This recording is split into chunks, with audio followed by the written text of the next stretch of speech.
জলসিঞ্চন করার মধ্য দিয়ে অনুষ্ঠানের শুভ উদ্বোধন করছেন আমাদের আজকের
এই অনুষ্ঠানের উদ্বোধক শ্রীযুক্ত অনিমেষ দেববর্মা মহোদয়, মাননীয় মন্ত্রী বন এবং অন্যান্য দপ্তর ত্রিপুরা সরকার, মঞ্চে উপস্থিত আমাদের জ্যেষ্ঠ সভা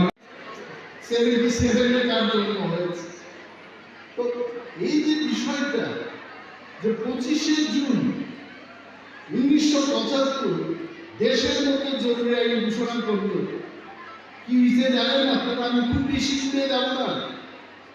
1 লক্ষের উপর, সারা দেশে 1 লক্ষের উপর নেতা, বিজনেসম্যান যারা ইন্দিরা গান্ধীজির বিরুদ্ধে ছিলেন, তাদের কোনো কথা নাই। দরজা খুলছে রাত্রিবেলায়, সকালবেলায় পুলিশ, কি ব্যাপার, জেলে চলে। কারণ আপনি দেশের বিরুদ্ধে, আপনি যদি বাড়িতে থাকেন, এই দেশের অনেক থ্রেট হতে পারে। আমাদের কারা গ্রেপ্তার হয়েছেন তখন? হরেন্দ্র শাহ ইফাইন ভাই, উনি গ্রেপ্তার হয়েছেন। চোপড়া ব্রাদার্সের মালিক, উনি গ্রেপ্তার হয়েছেন। আর প্রফুল্ল বণিক, উনি গ্রেপ্তার হয়েছেন। সুদীপ রায় বর্মনের পিতা সমীর বর্মন, উনি গ্রেপ্তার হয়েছেন। আমাদের বর্তমান মুখ্যমন্ত্রী, উনার বাবা বিজনেসম্যান শ্রী মাখনলাল সাহানি গ্রেপ্তার হয়েছেন। কোনো কথাই নেই। সারা দেশের মধ্যে 1 লক্ষের উপরে, জেপি বলেন, নাড্ডাজি বলেন, বললেন তো অনেকগুলো নাম, কেউ রেহাই পাননি, সব জেল। এই যে অচল অবস্থা, তারপর 77-এ 21শে মার্চ পর্যন্ত এই জরুরি অবস্থা ভারতবর্ষে 21 মাস, 21 মান্থ এই দেশের মধ্যে ইন্দিরা গান্ধীজির হাতে পাওয়ার ছিল। আর ওনার ছেলে সঞ্জয় গান্ধীর অবস্থা তো বলে আর লাভ নেই।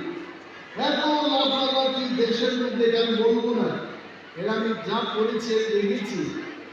বিশাল এই দেশের মধ্যে ক্ষমতা নিয়ে তারা চেষ্টা করেছেন যে দেশটাকে তাদের